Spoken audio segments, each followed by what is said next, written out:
सिवान से सबसे बड़ी खबर, बुलेट अंसारी को अपराधियों ने गोली मारकर की हत्या। लोगों ने सड़क बंद कर किया जमकर हंगामा। जी हां, इस वक्त की एक बहुत बड़ी खबर बिहार के सिवान से आ रही है। सिवान जो एक बार फिर गोलियों की तड़तड़ाहट से थर्रा उठा है। बदमाशों का दुस्साहस देखिए, कानून का खौफ देखिए कि अपराधी आते हैं और घर के दरवाजे पर बैठे एक युवक को गोलियों से भून डालते हैं।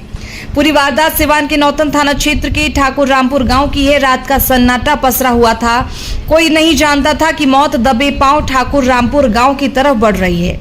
गांव का रहने वाला युवक बुलेट अंसारी पिता नसरुल्लाह अंसारी रोज की तरह अपने घर के दरवाजे पर बैठा हुआ था। तभी अचानक सन्नाटे को चीरती हुई कई बाइकों की आवाज आती है। एक नहीं, दो नहीं, बल्कि दर्जनों की संख्या में हथियारबंद बदमाश बुलेट अंसारी के घर को घेर लेते हैं। इससे पहले कि बुलेट कुछ समझ पाता या अपनी जान बचाने के लिए भाग पाता, बदमाशों ने उस पर अंधाधुंध फायरिंग शुरू कर दी।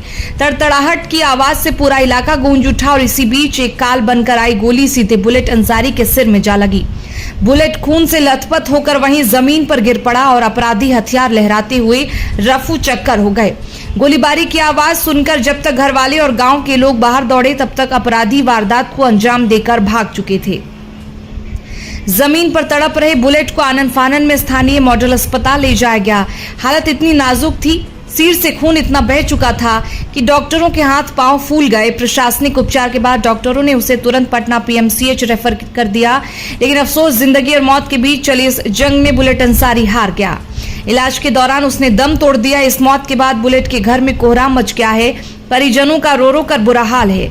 बुलेट की मौत की खबर जैसे ही गांव पहुंची, लोगों का गुस्सा 7वें आसमान पर पहुंच गया।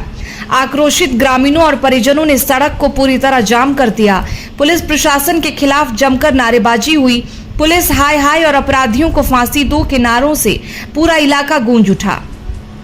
तनाव इतना बढ़ गया कि माहौल बिगड़ते देख खुद जिले के एसपी को भारी पुलिस बल के साथ मौके पर दौड़ना पड़ा। काफी देर तक हंगामा चलता रहा। पुलिस अधिकारियों ने गुस्साए लोगों को हाथ जोड़कर समझाया, अपराधियों की जल्द से जल्द गिरफ्तारी का भरोसा दिया। तब जाकर कहीं मामला शांत हुआ और जाम को हटाया गया।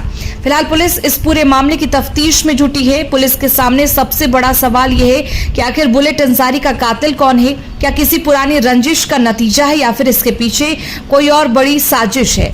लेकिन सबसे बड़ा सवाल सुशासन की सरकार पर भी है। आखिर सिवान में अपराधियों के हौसले इतने बुलंद क्यों हैं कि वो किसी के भी घर में घुसकर गोली मार देते हैं? देखना होगा कि सिवान पुलिस इन हत्यारों को कब तक सलाखों के पीछे भेजती है।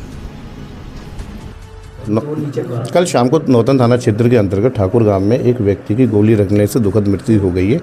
उस संबंध में मृतक का पोस्टमार्टम कराया जा चुका है। विधि विज्ञान प्रयोगशाला के द्वारा घटनास्थल का निरीक्षण किया जा चुका है। पुलिस उपाधीक्षक एएसपी एवं मेरे द्वारा घटनास्थल का निरीक्षण किया गया है। आगे जो भी विधि सम्मत कार्यवाही है वो की जा रही है।